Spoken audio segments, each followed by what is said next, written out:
Hey, good morning. It's Ron O'Brien, Market and Derivative Strategist here at Interfood Incorporated. We're live at our domestic headquarters in Miami, Florida. Let's get into this dairy brief for Wednesday morning, December 18th. It's 7:40 on the East Coast.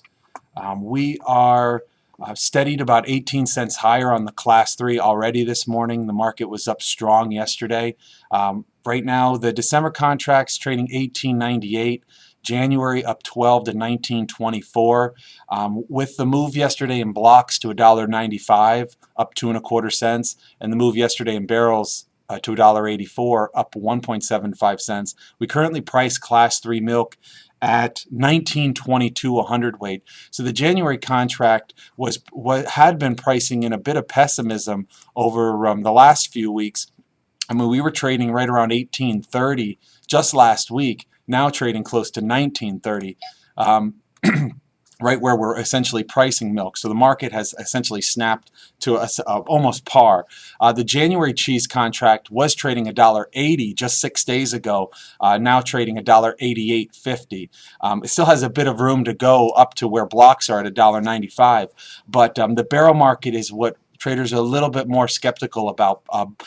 Barrel prices clapped down a week or so ago, and then they've moved back higher, but they really haven't been tested. And I wouldn't be surprised to see a little bit more activity on the sell side, and that spread to still stay around 10, 11 cents. Right now, the spread between block and barrels is 11 cents. But real no action overnight in the cheese futures, although Class 3 is 18 higher in February and in March. I think you're seeing some pretty decent export demand in that February to June time period with discounted markets. When you look at our forward curve in cheese or in Class 3, it's pretty backward dated, which means that the market is essentially here, par in the front and discounted in the future. We go over to the Class 4 markets. They started strong yesterday by gains in both butter and in powder, but really the news was the global dairy trade. Overall, the GDT, which is the Fonterra's bi-monthly auction, it was up only 0.2%, all products over all time periods. But the gains, they were almost 8% gains in butter from 2 weeks ago, and we saw skim milk powder up 1.7% as well. As we get into skim milk powder, you're looking at all contracts about 220.81 a pound. So our cash market in the States at midday at 10:55 Central Time, that's the grade A is 211 a pound, extra grade is 209 a pound, both up yesterday. But the price that the dairy farmers are paid is that weekly AMS average. That weekly AMS average is $1.9363.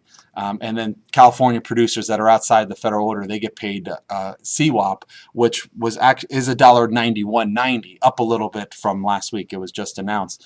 So those averages are a bit behind where spot prices are, and especially where spot prices are across the globe. But things are moving higher. And we're seeing the non-fat dry milk futures, which are priced off of the AMS non-fat weekly average, are moving higher. Even not so much this morning. We're a little mixed, but January's already over $2 a pound. February's 201 a pound, and that's up. Take a contract like February. Take a contract like February powder. I'll show you some of the gains we've had. We were $1.73 in the beginning of November. Now we're over $2 a pound. So almost a 30-cent gain in the last, 45, 50 days. Huge money for those Class 4 producers. But butter also yesterday, futures were up strong. We're up another 1.7 cents here in April. April butter trading $1.59. The cash market had slid from 166 last week to 155 2 days ago. Well, yesterday it was steady. So that steady market and the almost 8% gain in Oceania butter, it spurred short covering, end user buying, whatever you want to call it, maybe even some speculative or hedging. We don't know what all all the orders are, but we definitely realize that the market has been up sharply yesterday and today, the butter futures, that is. And now what we were talking about, a backwardated futures curve for cheese, you're talking about a contango situation in butter where the spot price is 155, and then you have front month futures like a January at 158 or a March at 159. So you know that it's interesting, and when you'll likely see that close with buyers coming in to support the market, or you'll see the futures come down, one or the other. It's usually what happens. I'm not predicting the future. I'm just calling it like how I see it. But markets are up here this morning, and we're currently pricing Class 4 at 21.05. But again, that's with that 193.63 powder price. You put in a $2 or a $2.10 or a $2.11 powder price, it's another buck higher, blows through record highs. And looks like we're kind of heading there. Again, that butter made a lot of news yesterday on the GDT. If you don't get my stories I put out in the mornings, make sure you get that email. You go to the top of dairypost.com, and it'll have my email. It'll have my contact information. Also, it'll have your ability, how you get into the cash call that I do every day at 10:40 Central Time. The cash markets, truckloads of blocks, truckloads of barrels, truckloads of butter and powder.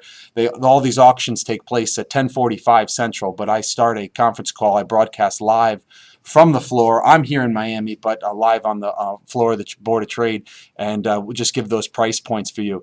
And then after the powder auction at 10:55, I in the last 2 days have been interviewing different dairy professionals. I'm going to keep doing that today.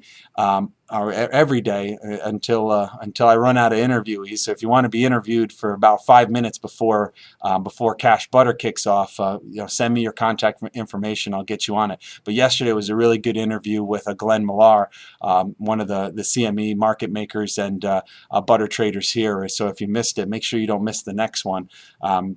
Today's interview will be with one of my good friends, a large dairy producer out in California. So again, find all that information on dairypost.com, 10:40 Central Time.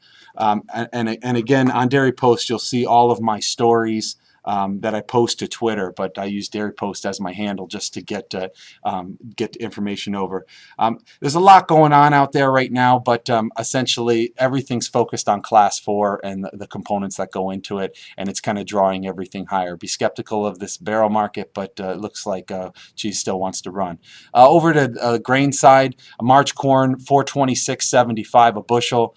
March wheat 617 quarter a bushel, down a couple pennies, and March soybeans up 2 cents to 1336.75, up a couple pennies. Real quiet action in the grain markets. Everything's really tight market this morning. When you're talking index futures, currencies, energies, everything's really tight, close to unchanged. That is. But what we did see yesterday, remember when we were talking about if we saw a little rally in corn, and we did see a rally in corn yesterday. If you were listening to yesterday's call, yesterday's brief, we're talking any type of support in grain is kind of met by that inversely correlated feeder cattle market, and feeders sold off over $1 yesterday. They're down another 30 to 50 cents here. January feeders 166.80.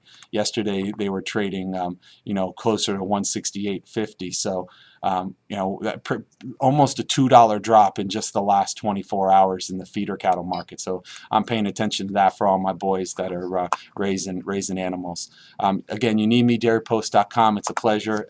In the mornings you'll be getting this via so many different ways: internet, text, email. But have a good day, and we'll talk later.